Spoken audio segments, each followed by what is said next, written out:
પશુઓમાં આરહો આવમાં પાણી ભરાઈ જવાની બીમારીમાં ઘરગથ્થુ ઉપચાર કેવી રીતે કરી શકાય તે અંગે પશુ ચિકિત્સા અધિકારીએ માહિતી આપી. હાલના સમયમાં પશુપાલનનો વ્યવસાય દિવસે ને દિવસે વ્યાપક બની રહ્યો છે.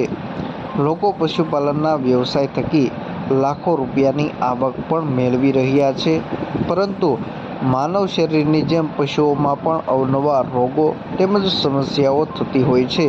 જેમાં કેટલાક રોગો જે ઘરગથ્થુ ઉપચારનો ઉપયોગ કરીને પણ મટાડી શકાય છે. પરંતુ ઘરગથ્થુ ઉપચાર કરવા છતાં કોઈ પણ પ્રકારનો ફેરફાર ન જણાય તો પશુ ડૉક્ટર અથવા તો પશુ ચિકિત્સા અધિકારીનો સંપર્ક અવશ્ય કરવો જોઈએ. નમસ્તે પશુપાલક મિત્રો, હું ડૉક્ટર રાહુલ જાડેલા. આરહો કે આવ ભરાઈ જવું, આવમાં પાણી ભરાવવું આ પ્રશ્ન જોવા મળે છે. તો આ પ્રશ્નનો ઘરગથ્થુ ઉપચાર એ કરી શકાય કે 200 ગ્રામ સરસવ અથવા તો તલનું તેલ લેવામાં આવે છે અને આ તેલની અંદર 2 લસણના ટુકડા નાખવામાં આવે છે અને 1 મુઠ્ઠી જેવી હળદર મિશ્ર કરવામાં આવે છે. આ તમામ મિશ્રણને ગેસના સ્ટવ ઉપર મૂકીને જ્યાં સુધી લસણ અને હળદરની યોગ્ય સુગંધ આવે ત્યારે સ્ટવ ગરમ કરી દેવામાં આવે છે. સંપૂર્ણપણે મિશ્રણને ઉકાળવાની જરૂરિયાત રહેતી નથી. આ ઉપરાંત આપણે ખાસ તકેદારી રાખવાની કે આ તૈયાર થયેલું મિશ્રણ જે છે એ આવના ભાગે દિવસમાં 2 થી 3 વાર ઘસીને માલિશ કરવાની રહે છે, જેનાથી આવ ભરાઈ જવું કે આવમાં પાણી ભરાઈ જવું તેમાં સારી એવી રાહત જોવા મળે છે. તેમ છતાં પણ યોગ્ય રિઝલ્ટ ના મળે તો નજીકના પશુ ચિકિત્સા અધિકારીનો સંપર્ક કરી અને સારવાર લેવી અનિવાર્ય છે.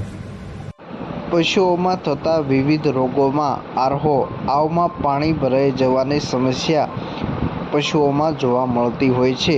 આવું થવાના કારણે પશુપાલકોને તેનું નુકસાન પહોંચતું હોય છે. પરંતુ તેને ઘરગથ્થુ ઉપચારથી પણ મટાડી શકાય છે.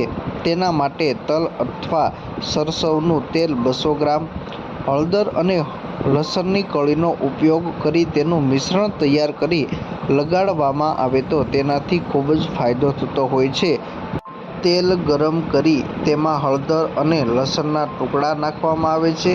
ત્યારબાદ બરાબર મિશ્ર કરી અને સુગંધ આવે ત્યારે ગેસ સ્ટવ પરથી ઉતારી લેવામાં આવે છે અને ત્યારબાદ તે મિશ્રણને ઠંડુ પડવા દેવામાં આવે છે.